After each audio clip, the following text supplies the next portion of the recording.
Assalamualaikum warahmatullahi wabarakatuh. Apa kabar anak soleh-solehah Bu Guru? Semoga selalu sehat dan dalam lindungan Allah Subhanahu wa Ta'ala. Baik anak-anak sekalian, bertemu lagi. Kali ini kita akan bahas tema yaitu tentang dosa yang pertama kali dilakukan di langit dan di bumi. Baik anak-anakku sekalian, apa itu dosa? Dosa itu adalah sebuah kesalahan atau pelanggaran yang dilakukan oleh manusia kepada Tuhan, kepada Allah Subhanahu wa Ta'ala. Anak-anakku sekalian, dosa yang pertama kali dilakukan di langit adalah ketika Allah Subhanahu wa Ta'ala menciptakan makhluk-makhluknya. Dia menciptakan manusia dari tanah, kemudian malaikat dari cahaya, dan iblis dari api. Ketika itu Allah Subhanahu wa Ta'ala menyuruh semua makhluk, termasuk malaikat, untuk bersujud kepada manusia yang bernama Adam. Namun ketika itu iblis sontak tidak terima. Dia merasa iri, dia merasa dengki,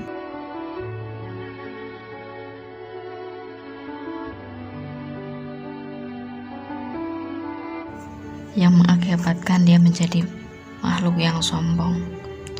Seketika itu dia iri, kenapa saya harus bersujud kepada Adam, padahal saya lebih mulia dari Adam.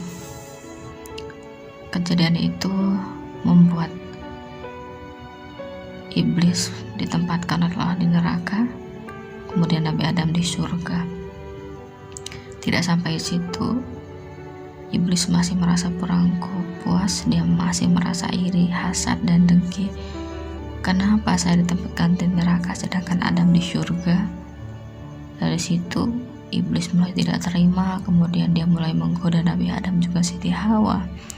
Dikisahkan bahwa ketika Nabi Adam memakan buah khuldi beserta Siti Hawa, atas hasutan iblis menghasut karena dia merasa iri dan tidak terima.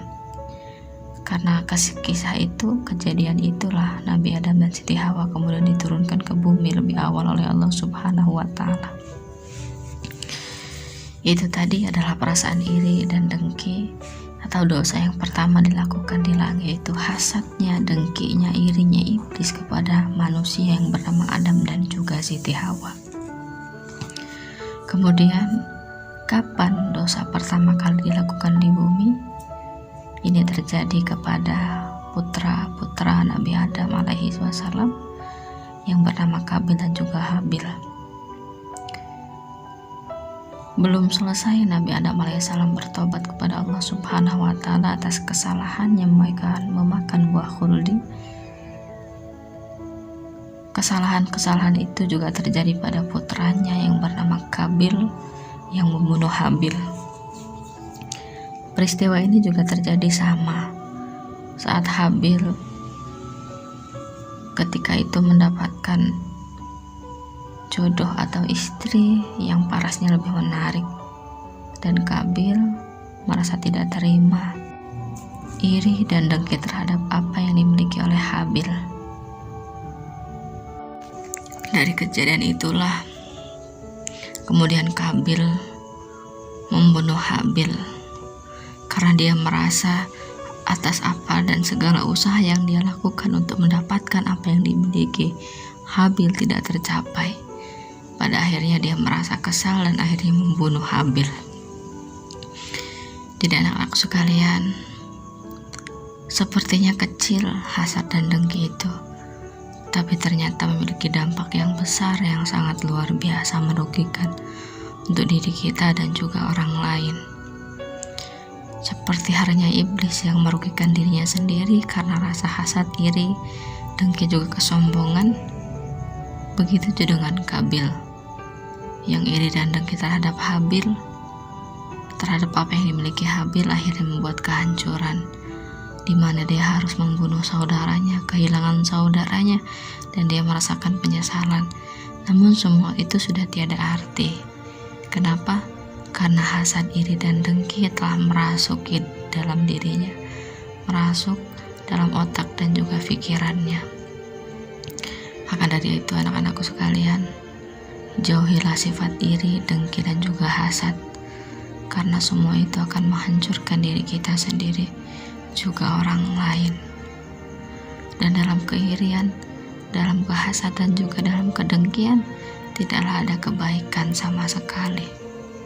Maka dari itu anak-anakku, mari mulai sekarang syukuri dan terima apa yang kita miliki.